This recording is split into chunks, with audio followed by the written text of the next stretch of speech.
Bismillahirrahmanirrahim. Assalamualaikum warahmatullahi wabarakatuh. Kembali lagi bersama saya Nirmala Winda Rosadi dalam pengajaran metodologi pengajaran bahasa Arab. Kita akan menjelaskan tentang pembelajaran mufrodat. Yang pertama yaitu pengertian mufrodat. Mufrodat atau kosakata atau perbendaharaan kata atau vocabulary ini adalah sejumlah kata atau kumpulan kata yang diketahui seseorang. Perbendaharaan kata seseorang dapat dikatakan sebagai himpunan kata-kata yang dikuasai dan dimengerti oleh orang tersebut, yang dapat digunakan untuk menyusun kalimat baru. Mufrodat merupakan salah satu unsur bahasa yang penting, karena ia berfungsi sebagai pembentuk kalimat dan wacana. Mufrodat menurut Al-Huli merupakan satuan bahasa terkecil yang berdiri sendiri, baik berupa kata dasar maupun berupa kata berimbuhan. Jika berupa kata berimbuhan, maka kata itu mempunyai akar kata atau kata dasar. Kata istaklim misalnya, akar katanya adalah alimu, dan imbuhannya ista atau imbuhan. Itu bisa berada di depan kata yang disebut dengan awalan seperti asta, a, sin, ta dalam kata asta. Kodim bisa di tengah yang disebut sisipan seperti alfi pada kata kodim, dan bisa juga di belakang yang disebut akhiran seperti wan dalam kata kodimun, waw dan nun. Penjelasan selanjutnya yaitu jenis mufrodat. Yang pertama, kata aktif atau kalimat nasyitoh, dan kata pasif adalah kalimat kamilah. Lalu, dilihat dari sisi frekuensi kemunculan dan penggunaannya, kosakata terdiri dari dua macam, yaitu kalimat nasyitoh kata aktif dan kalimat kamilah kata pasif. Yang dimaksud dengan kalimat nasyitoh adalah kata yang diajarkan untuk digunakan oleh siswa dalam bahasa lisan dan tulisan.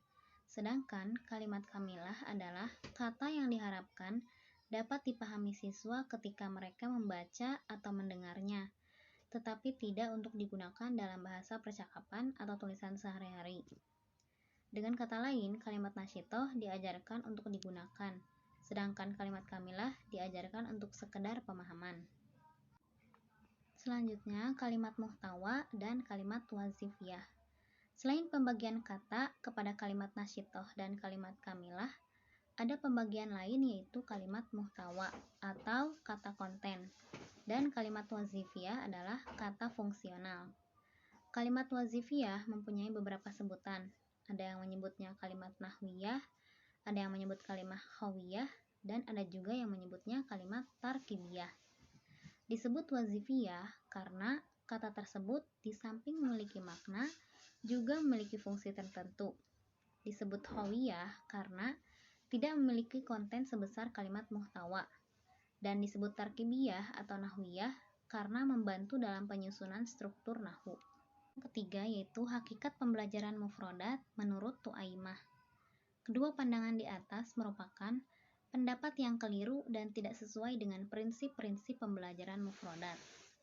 Menurut beliau, selanjutnya, indikator penguasaan mufrodat terletak pada pemakaian dan pemaknaannya dalam konteks kalimat secara benar.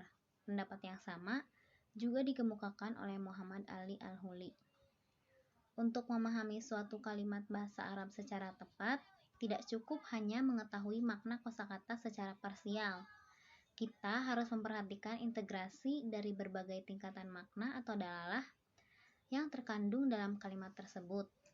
Di antara tingkatan makna yang harus diperhatikan dalam memahami keutuhan makna kalimat adalah yang pertama yaitu dalalah mu'jamiyah atau makna leksikal. Yang kedua dalalah sarfiyah atau makna morfologis. Yang ketiga dalalah nahwiyah atau makna gramatikal. Yang keempat dalalah tanghimiyah atau makna intonasi. Tujuan pembelajaran mufrodat, Fatih Ali Yunus mengemukakan bahwa orientasi baru dalam pembelajaran bahasa asing, termasuk bahasa Arab adalah memperhatikan aspek budaya dalam pembelajaran bahasa, memandang bahasa sebagai alat komunikasi, Mengoptimalkan penggunaan multimedia, memandang aspek-aspek bahasa secara integral, memperhatikan aspek bahasa lisan, dan memvariasikan program. Tujuan pembelajaran mufradat dengan demikian dapat diarahkan kepada yang pertama, mengenalkan kosakata baru baik dalam teks tertulis atau qiraah maupun dalam wacana lisan atau istima. Yang kedua, melatih siswa untuk melafalkan mufradat dengan baik dan benar.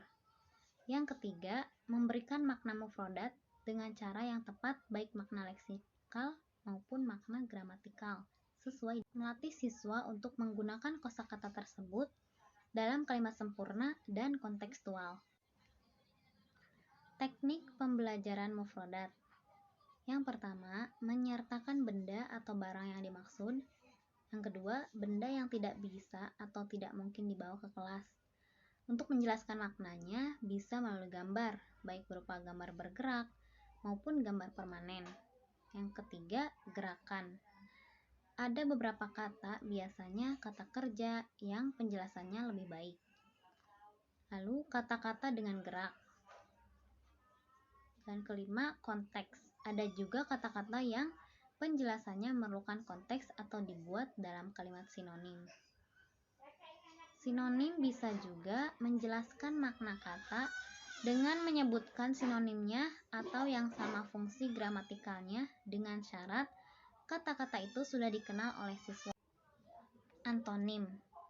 Yang dimaksud antonim bisa juga menjelaskan makna kata dengan menyebutkan kebalikannya dengan syarat kata-kata itu sudah dikenal oleh siswa. Selanjutnya, definisi. Bisa juga menerangkan makna kosakata dengan menyebutkan definisinya. Lalu, tarjamah. Langkah terakhir untuk menjelaskan makna kosakata adalah dengan terjemahan ke bahasa lainnya. Langkah ini bisa digunakan untuk menjelaskan kata yang tidak dapat dijelaskan dengan cara-cara yang lain. Langkah-langkah pembelajaran mufradat. Yang pertama, guru mengucapkan kata dan siswa mendengarkannya. Yang kedua, guru menuliskan kata di papan tulis dengan harokat lengkap. Yang ketiga, guru menjelaskan makna kata dengan cara yang paling sesuai dengan jenis kata tersebut. Yang keempat, guru menggunakan kata tersebut dalam beberapa kalimat sempurna agar siswa memahami makna dan fungsi gramatikanya. Yang kelima, siswa menirukan pengucapan beberapa kalimat tersebut secara bersama-sama, kemudian secara kelompok, lalu secara individu.